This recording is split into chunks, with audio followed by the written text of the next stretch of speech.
Revolutionary greetings, everyone. Welcome to our next episode of ANC Connect.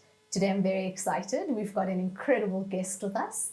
We've got Minister Naledi Pandor, who is also a struggle veteran of our movement, but we also know her most recently from the ICJ case taking Israel to court. But I know there's many hats that Minister Comrade Naledi you wear, so we're going to talk a little bit about it.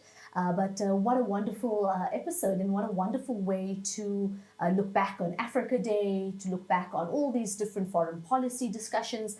For those who don't know, Minister Naledi Pandor is in fact the Minister of International Relations and Cooperation. Welcome, Minister. Thank you very much. It's really fantastic to be on ANC Connect.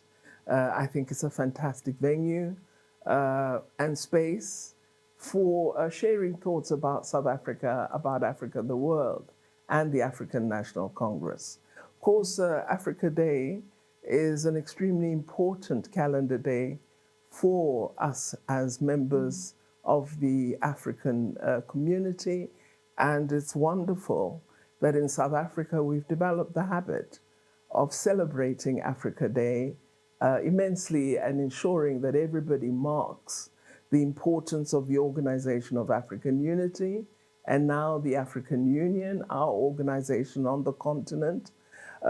This day also, when we celebrate it, allows us to acknowledge the rich culture, the linguistic diversity of Africa, and really, I think, gives us a moment to appreciate who we are and raise consciousness about our African identity, an identity that often lies, embedded, perhaps in memory and not sufficiently in present day.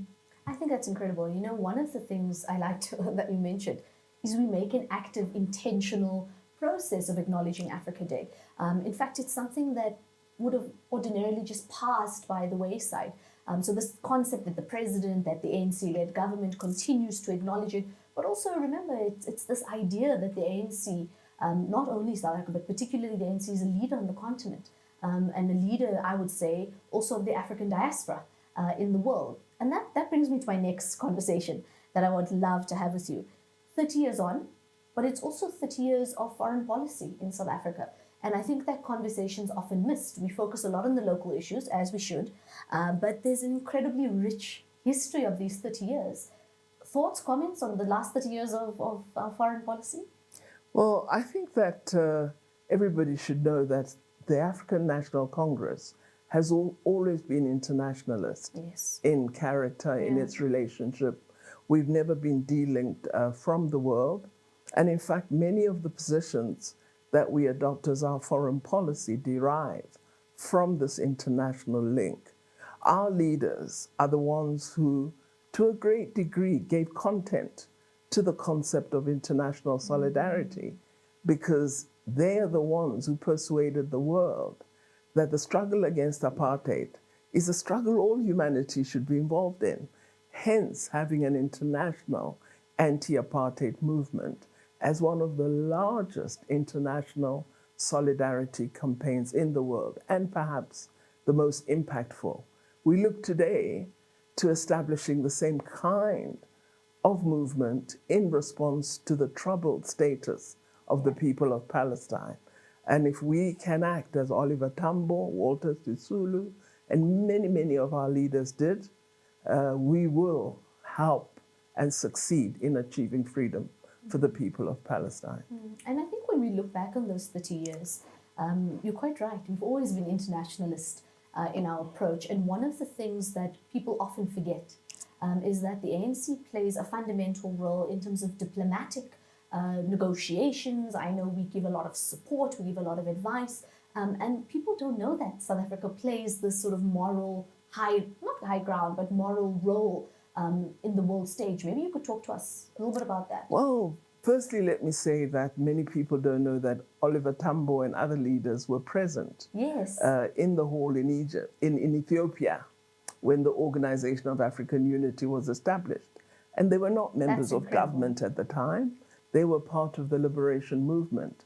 But they had so stamped the identity of the liberation organizations that the whole of the African continent identified with the ANC and with South Africa and allowed that presence in the initial formation of the Organization of African Unity. But beyond that, you see our presence in so many fora. Our leaders played a critical role in the transformation of the Organization of African Unity into the now African Union. President Mbeki was the first chair of the African Union. We often forget that. It was launched right here in our country, South Africa, and was to a great degree an acknowledgement by the African continent that as South Africa, we have very firmly identified ourselves as part of the continent of Africa. This is why in our very fantastic manifesto, one of our priorities is a better Africa and a better world. So we don't limit ourselves to Africa. We look at the whole of humanity and seek through our own experience the values that we have embraced as a free South Africa and utilize those to play a role in international fora, in helping to end international conflicts, in articulating progressive ideas all over the world. Quite right. Priority 6. And you see other political parties, let's be honest, don't quite have the appreciation or the understanding of what it means to be a world leader.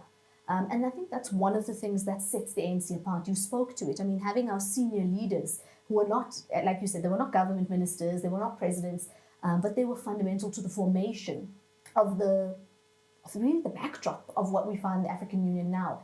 And as you were saying that, I was thinking to myself, I remember being in primary school and, you know, the textbook dealing with the African Union and how it was formed, but even the African Renaissance concepts that former President Thabo Mbeki didn't coin necessarily alone, but was pushing for. And I cite this example because I was so young. It was the first time I learned to pronounce and spell. Let's see if I don't think I know it now. Yeah, Renaissance. That one's tough. I know. Exactly. But just to show the impact it had. So of course on a world stage, globally, but there's also young, incredible learners, for example, who have been deeply influenced by the role that the ANC has played. But beyond that, and I want to talk a little bit now around ICJ, a little bit about Palestine, but also linked to Priority 6, like you said. Many people have been waiting with bated breath. We know that as South Africa, and I'll ask you to speak to it, we have taken the Israeli regime, I will use the word regime, to the International Court of Justice to prevent or put a stop to the ongoing massacre and genocide in Gaza. And we've seen some outcome, but are we satisfied? Do we think we are comfortable with where things are? What are we expecting? Firstly, I want to begin by saying we are the children of Nelson Mandela. We have appropriated the legacy that he handed down to us. And one of the things that he said when he introduced the foreign policy of a free and democratic South Africa was that the foundation of the foreign policy of South Africa will be human rights. It is for this reason that South Africa's government is very actively participating in articulating and being a voice for the people of Palestine who've been silenced through the denial of sovereignty, of basic human rights, and even of human security needs such as food, fuel, and water. So South Africa is living through the African National Congress and the government that it leads this mandate assigned by President Mandela and other leaders that the foundation is human rights. And where there is oppression, the ANC must always be active and visible, articulating the interest of the oppressed and seeking to achieve human dignity and human rights for people who do not enjoy these valuable rights. You know, I actually have goosebumps thinking about it, listening to you speak, because this is someone, yourselves, not only you, who fought against apartheid in South Africa. And I know you're a very humble leader. Many people don't know the role that you played in bringing about this freedom. But here we are 30 years later, the ANC proving again what the value system of this gigantic movement is. I would be fascinated to hear your thoughts on what this ICJ moment means for us as South Africans, for us as the ANC, but also for the world. Well, that would take me days to respond Let's start to, with South Africans. Given that we're an ANC Connect and we don't want to bore people, we want them to connect. Let me say that the ICJ case essentially means unveiling for the globe the current devastating bombardment that the people of Palestine are confronted by. And secondly, the role of a state in the oppression of the people of Palestine. South Africa as a state took the state, Israel, to the International Court of Justice in terms of the Convention against the crime of genocide. And it was a very important step for South Africa to take. As many who are connecting with us as the ANC would know, Israel has had the cover of impunity from very powerful countries in the world who have allowed the state of Israel to appear as a victim. And this is achieved to such a degree that when we talk of what is happening in Palestine, it's quite rare to hear commentators referring to Israel as an occupying force, which it is. And the double standards and the fact of the right of the Palestinian people to resist occupation. It's as though Palestinians are some cruel entity and the Israeli state has a right to act against the innocent civilians of Palestine. This is totally wrong, and South Africa, through approaching the International Court of Justice, has corrected the misinformation that many of us have lived with for so many decades. We even have individuals in South Africa who believe that the Israel that is carrying out these deeds is the Israel that was enslaved, as described in the Old Testament of the Bible, one of the great books. And of course, this is not the case. We're talking here of a colonizer. We're talking of a state akin to the apartheid state that we had in South Africa. So we need to recognize the harm. And I think what South Africa and the people of South Africa have done, because the people of South Africa in the majority have stood with the government and have said, we appreciate this step. This is how our South Africa should be. So the African National Congress has taken through its government the right decision in acting as a voice for the dispossessed people of Palestine. This is the ANC that we understood when we were young, that we were working with when we were striving. This is the ANC which speaks for the voiceless, which acts for those who do not enjoy right. And I can't imagine anybody deciding not to vote for this African National Congress, given the pride it has restored, given the moral authority it has asserted over many in the world who have the resources, who have the experience, who've had the democracy for centuries, but don't have the boldness to stand up for those who are suffering oppression. Most recently, we've gone into communities, not only myself, yourself especially, and one of the largest sentiments that have been expressed is people were proud, so incredibly proud to be South African, so incredibly proud of our government, so incredibly proud of the ANC, of yourself, Minister, for taking on the biggest bully in the playground, so to speak, and really staring them down, because the reality here is that you said it. There were many other powers who could actively have put a stop to what's been going on. And it was us as South Africa who actually took a stand. So let me ask you this. We've gone back to the ICJ to request, we've requested a ceasefire, but to go back to them, especially with what's going on in Rafah at the moment.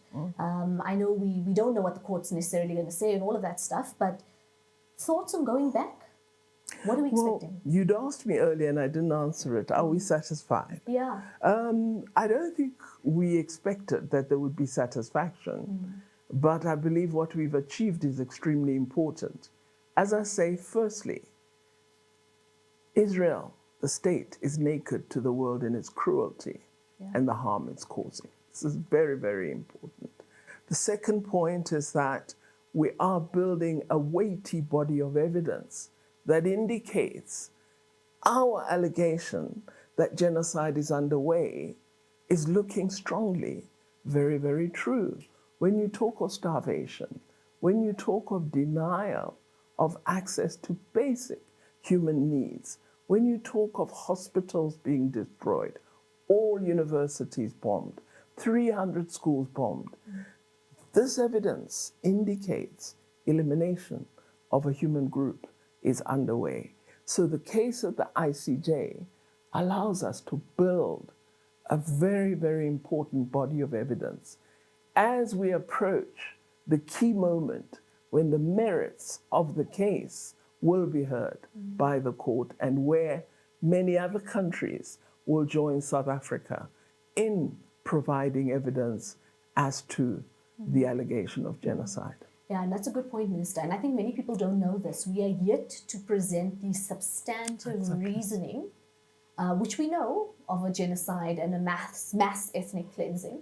So we're yet to present all of that. And I think also just importance of archiving, number one, but number two, pushing back on these narratives. I know the ICC, that's the International Criminal Court, that's different to the ICJ. They have just come out publicly to say they're going to charge Prime Minister Benjamin Netanyahu. And these are all very important because it is reminders. And I mentioned earlier that double standard, that there's one set of rules for us in the global south, and there seems to be another set of rules for America, who threatened directly to sanction members of the ICC. I mean, it's like we're living through a movie, Minister, for lack of a better word. We're like watching this dramatic global power play happen right in front of our eyes. And I think for many people at home, we often feel helpless.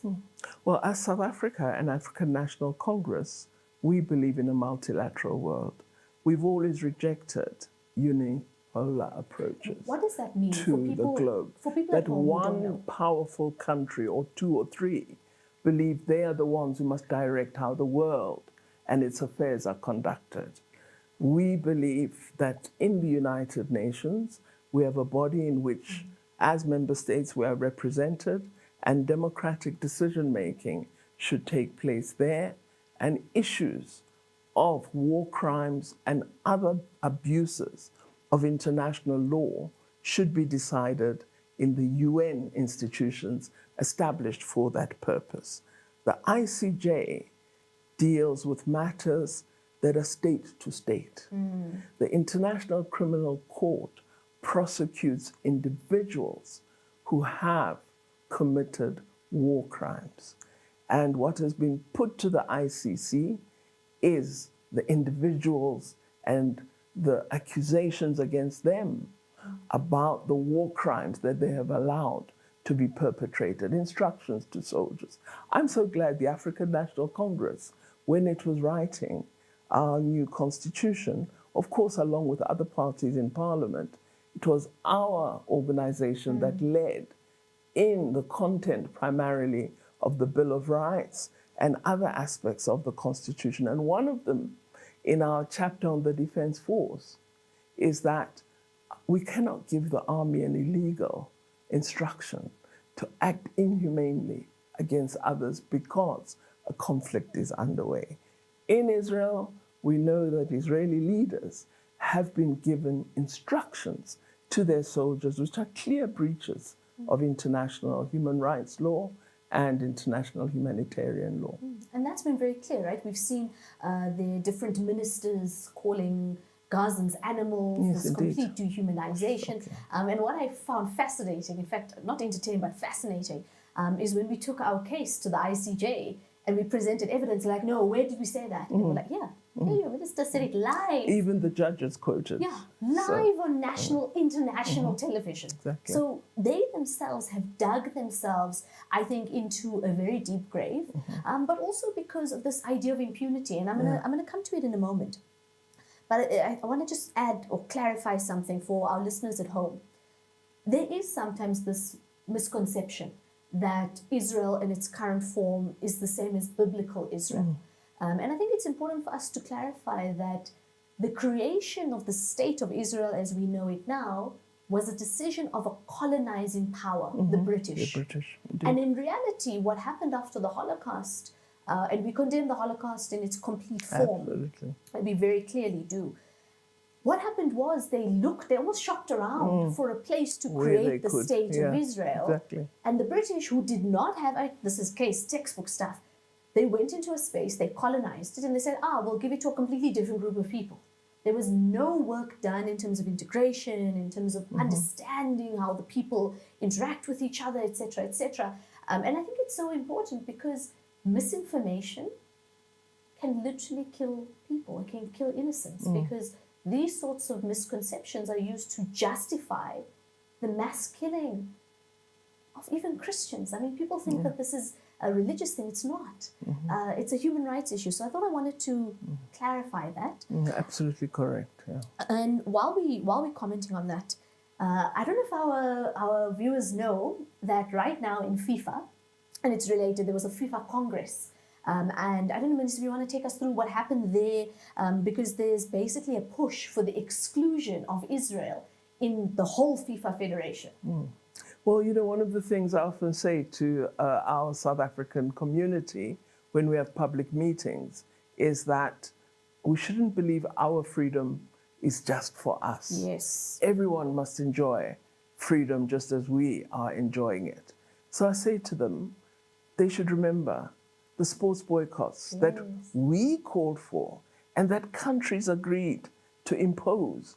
These all helped to isolate apartheid South Africa and were an important part of the struggle against apartheid. So what is being asked for are similar boycotts. And today the world is standing up. Young people are standing up. At the Eurovision competition, young people are saying, why is there an Israeli competitor here? As though there's a normal Israel state. There's a state that is unfairly at war with an innocent civilian population, murdering thousands. Why should we act as though it's a normal society? And you all know, during the apartheid era, we'd say you can't act normally in an abnormal society. For those who haven't watched it, have you heard from Johannesburg? It's a documentary. And I'm citing it because I'm thinking of all the different things that, in terms of the sports boycott and the international solidarity movement, and there were times, if I'm correct, they released all these bunny rabbits. I think on, was it a rugby or cricket field? Rugby fields, yes. And then they couldn't play the game. And I thought that, so it's funny now, but I mean, how clever, right? Because you completely collapsed the game. And I know there were other activists who also ran into fields and just dropped bottles. Yeah, I met others who occupied the consulate in Copenhagen, and it was impossible for the South African apartheid officials to operate and issue visas, and they just camped in that consulate until eventually it had to be closed down. And we're seeing that now. We're seeing an organic movement of people all over the world. Who are actively saying, even if our governments do not support the Palestinian cause, we do. Yeah. You're seeing it with young people in these mass encampments in the US and all over the world, actually. You're seeing social media as a site of struggle. I mean, I have young family members who are 13, 14. I'm blocking Kim Kardashian. I'm blocking Justin Bieber. I'm blocking all these people because that's the influence I can have. So what we're seeing again is this revival, I think, of mass international solidarity, but activism of people from the youngest of the young, 5, 6 years old and younger even, all the way up to veterans who are saying, we all stand together. And a common refrain in all that activism is thank you, South Africa. Definitely. Because South Africa created the space for that organic evolution of support to emerge. And I think also, if I may say, Thank you to bold, ethical, hardworking, and selfless leadership. And that reminds us of what we want the ANC to be. So I think that's also a very important point to reflect on. Many people think that, or they only know you as the Minister of International Relations, but you've been the Minister of a number of different portfolios. People may not know this. I met Minister Pandor actually when I was a student leader, when you were the Minister of Higher Education, Science and Tech. And I remember because I'm still militant, still very bold, and I have my very strong views. But I remember, I don't even know if you'll remember this. We went into a meeting. I was the deputy president of the SRC, of the national SRC body at the time. And you're prepping the team. You're going to go here. You're going to say this. And then we came in. We were guns blazing. You sat nicely, quietly, and then it came time to respond. And you annihilated us on content stuff. I've never seen a minister who understands the sector so well to the point we were like, oh no, yeah, that's a good point. Yeah, okay, yeah. But minister, actually, and you're like, no, you're right. Funding X, Y, and you're like, oh yeah. So I'll admit it here. A number of us ate our words on that first meeting, but it showed us that you're a very versatile leader, but also that any space one goes into as the ANC, we give our all. And I'd be interested on your thoughts of your time in higher education, science and tech. We have some of the most incredible institutions in the world. People also don't know that. And then we can talk about some of your other portfolios. But for me, that's the one I hold also quite deeply in my heart.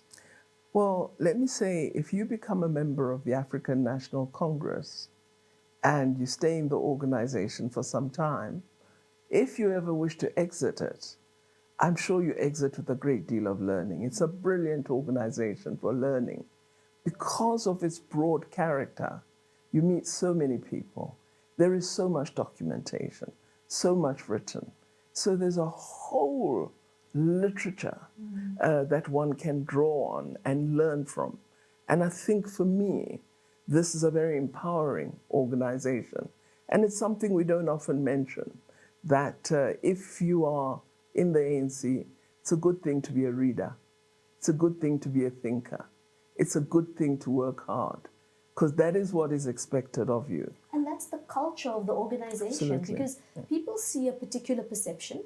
They see us on media and they think, crass materialism, this particular brand name, that's what they think the ANC is. And I want you to comment on that, because you and I both know that's not the true nature. No, it isn't. And, there's too much, I think, generalizing in our society, that you have one example and you straddle it into 1,000 or 1,000,000, when there is such diversity.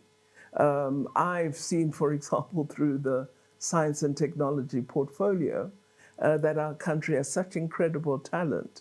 There's so many firsts that we have here. And because we often look to the negative much more than to the positive, we miss these firsts.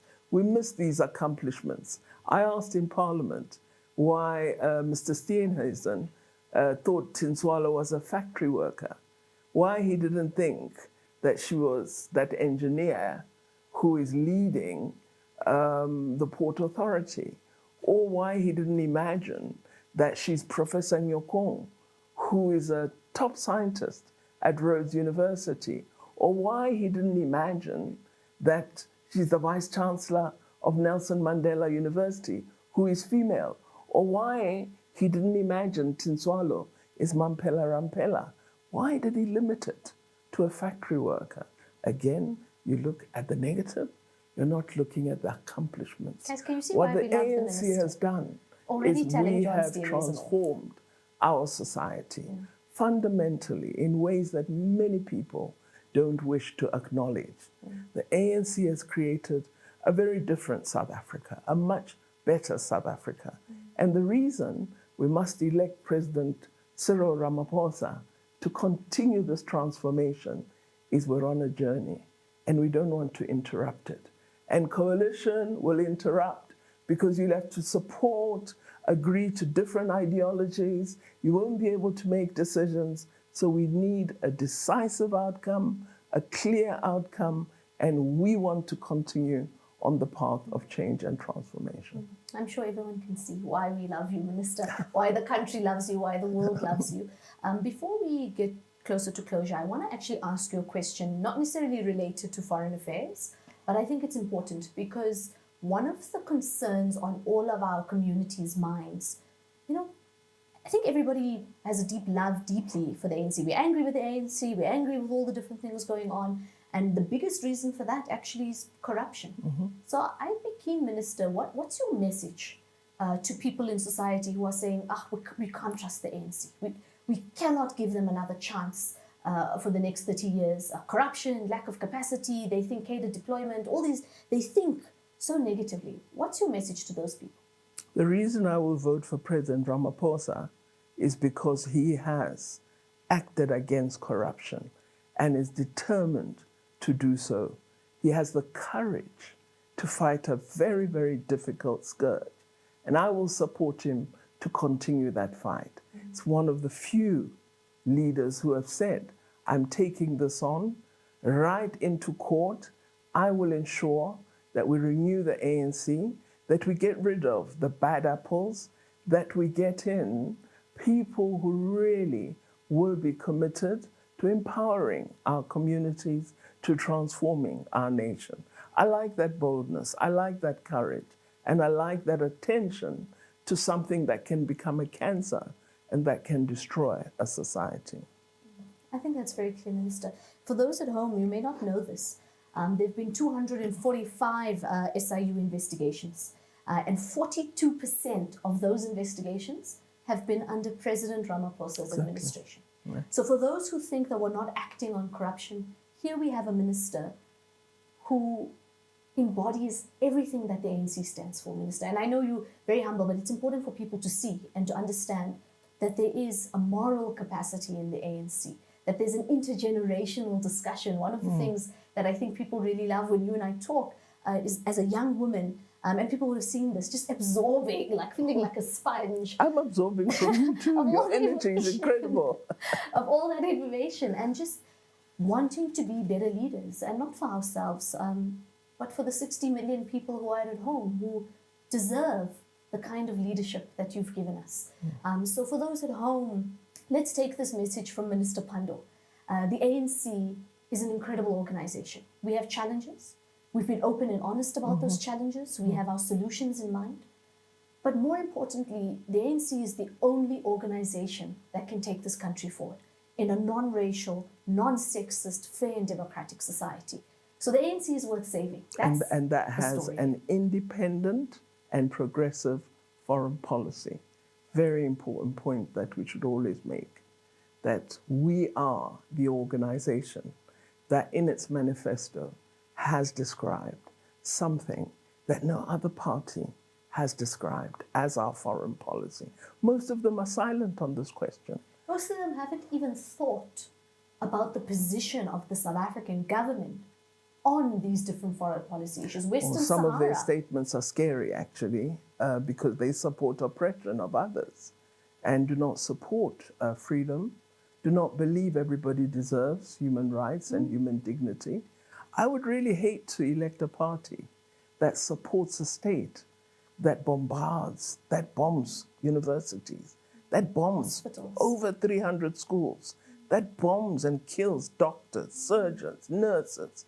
I just cannot fathom how any South African political party can say it supports such a state. I actually think it's a crying shame.